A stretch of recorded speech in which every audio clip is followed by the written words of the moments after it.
কোরআনুল কারীমের মধ্যে আছে, আল্লাহ বলেন ওয়ালাউ তারা ইদিল মুজরিমুনা নাকিসু রুউসিহিম ইনদা রাব্বিহিম। আল্লাহ বলে বন্ধু হাসরের ময়দানে দেখবেন নাফরমান পাপী লজ্জায় অপমানে মাথাটা নুয়ে আমি আল্লাহর সামনে দাঁড়িয়ে থাকবে আর বলবে রব্বানা আবসারনা ওয়া সামি'না ফারজি'না না'মাল সালিহান ইন্না মুকিনুন। নাফরমান বলবে আল্লাহ আজ হাসরের ময়দানের সব কিছু আমি নিজ চোখে দেখলাম, ওয়া সামি'না আমি নিজ কানে শুনলাম, ইন্না মুকিনুন আজ আমি হাসরের সব কিছু বিশ্বাস করলাম। ফারজি'না না'মাল সালিহান, মাওলা আমারে আর একটা বার হাসরের ময়দান থেকে দুনিয়ার জীবনে ফেরত পাঠান, এবার যদি আমি যেতে পারি না এক আমল করব। আল্লাহ বলবে না বান্দা, আমি তো চাইলে দুনিয়াতেই বাধ্য করে জাহান্নাম দেখিয়ে আযাবের এক ফোঁটা চিহ্ন দুনিয়ায় থাকতে দেখাইয়াও আমি ইচ্ছে করলে তোমার আনুগত্য নিতে পারতাম। ওয়ালাউ শি'না লাআতাইনা কুল্লা নাফসিন হুদাহা, আমি তো চাইলে পারতাম বান্দা, পারতাম। আমি যদি দুনিয়ার জমিনে এখন কাউকে এক সেকেন্ডের জন্য জাহান্নামের এক নজর দেখাইতাম, তাইলে তো আর কোনোদিন নামাজ ছাড়তা না। আমি যদি কবরের আযাবের এক দৃশ্য যদি এক সেকেন্ডের জন্য দেখাইতাম, তাইলে তো আর কোনোদিন আমার বন্দিগি ছাড়তা না।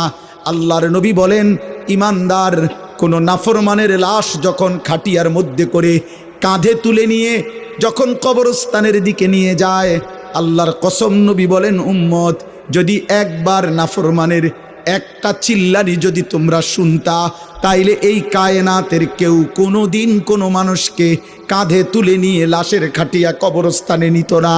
কোনো লাশ আর দাফন হতো না, লাশগুলো রাস্তার মধ্যে কুত্তার শুকর বিলাই কামড়ায়া খাইতো।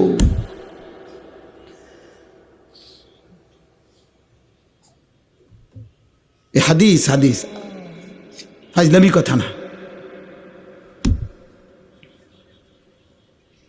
আল্লাহ বলেন আমি চাইলে পারতাম বান্দা, ওয়ালাউ শাআ রাব্বুকা লাআমানা মান ফিল আরদি কুল্লুহুম জামিআ।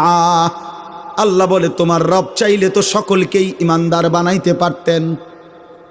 ফালাউ শাআ লাহাদাকুম আজমাইন, আল্লাহ চাইলে তো সকলকেই হেদায়েত দিতে পারতেন কিনা বলেন না?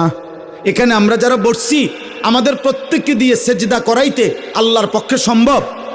বলেন না কেন? এই যুবক বলো না। পারতো। এশার নামাজ না পড়ে নাফরমান তোমরা যারা এক ওয়াক্ত নামাজ পড়ো না, খোদার 365 দিনে কোনো দিন যেই নাফরমান ফজরের নামাজ পড়লি না, এক বছরে কোনো দিন মুসলমানের বাচ্চা, তোর মা, তোর বাবা, তোর অভিভাবক, তোর সমাজ তোকে কোনো দিন বলল না যে ফজরের নামাজ পড়তে যদি একদিন ভোরবেলা আল্লাহর কোনো ফেরেশতা তোর ঘাড় ছাইয়া একটা থাপ্পড় দিত, তো তোর বংশের 14 গোষ্ঠী আর কোনো দিন সেজদা না দিয়ে ঘুমাইতো না। আল্লাহ চাইলে পারতে, কিন্তু আল্লাহ বলেন আমি চাইছিলাম বান্দা না দেখে, আমার রসুলের কথা শুনে, আমার কোরআনের কথা শুনে, আমার মনোনীত উলামা, কত ইমাম, কত খতিব, কত আলেম, কত বক্তা, কত ওয়ায়েস, কত পীর, কত বুজুর্গ, কত আউলিয়া, কত চিৎকার করছে রে বান্দা, কত কানছে রে তোর সামনে, কতবার বলছে। সেদিন যদি তাদের কথা তুমি বিশ্বাস করে আমার গোলামি করতা, আজ আমি হাসরের ময়দানে নিজ হাতে জান্নাত তুলে দিতাম।